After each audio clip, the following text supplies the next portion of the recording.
Well, when you see, for example, and this is another criticism of the Albanese government, what they did in relation to bringing in people from Gaza, they couldn't possibly have checked on whether they were bringing in their ancient hatreds into Australia. Yes. Which of course they were. Yeah.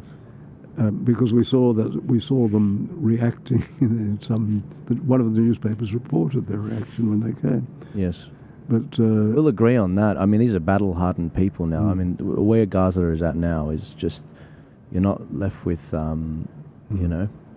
much quality. And to an extent, understandably, that many of these people, they're born into it. That's all they ever know. Yes. But you're not wrong. I mean, the sloppy nature of our immigration system today is just astonishing. And they do this I was listening to the budget last night and I was taking notes. Did you listen to the speech last night? Yes, I did. I thought he reads very well. Yes, I was saying he's as cool as a cucumber with the economy in flames. No, I was laughing because, I have a construction background before I lost my job in COVID. He was saying, we're going to train more builders because there's a shortage of builders. And I was like, that's a funny thing to say when over 28,000 building companies have been rendered insolvent from 2023 to 2024. Mm. And my worry is, it's like, okay, if these experienced builders that are the most efficient and have decades under their arm are retiring early or closing up shop and changing industry, what is training a green, fresh to the industry builder going to do? They can't compete with suppliers. Our supply chains have been completely shot since COVID. We don't make anything here, so there's shortages of everything.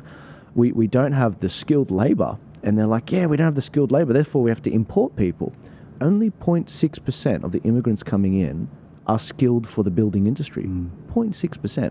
Oh, but they're good for Uber. They're good for Uber and, not paying taxes, cash jobs. And don't even get me started on the student rorts, 200,000 students coming in February. And it just makes you wonder, how are you vetting these people coming in? They're not actually economically beneficial, culturally beneficial, and we don't even have the infrastructure to support it. So Australians are experiencing... That's so true, and all are coming to Sydney, Melbourne, to extent Brisbane. The idea of Australia being populated by new people is not being fulfilled. No. Principally because the politicians are not interested in water.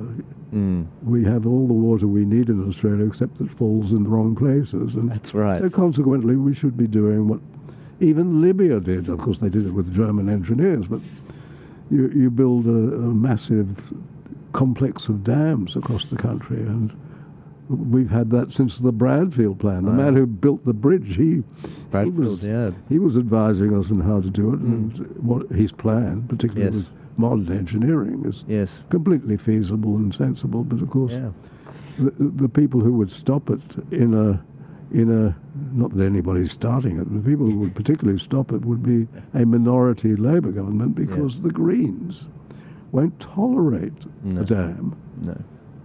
No.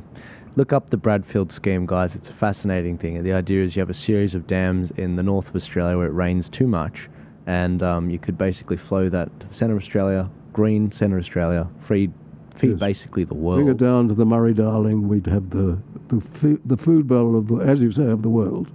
It would be fantastic. And if you want to know how you can create more communities and houses and jobs, that's how you do it. Yes. If we're scrambling to find water on Mars so that we can start a colony there, and Elon, he wants 1 million people there by 2050. Imagine greening the centre of Australia, which looks like Mars right now. Yes. And we could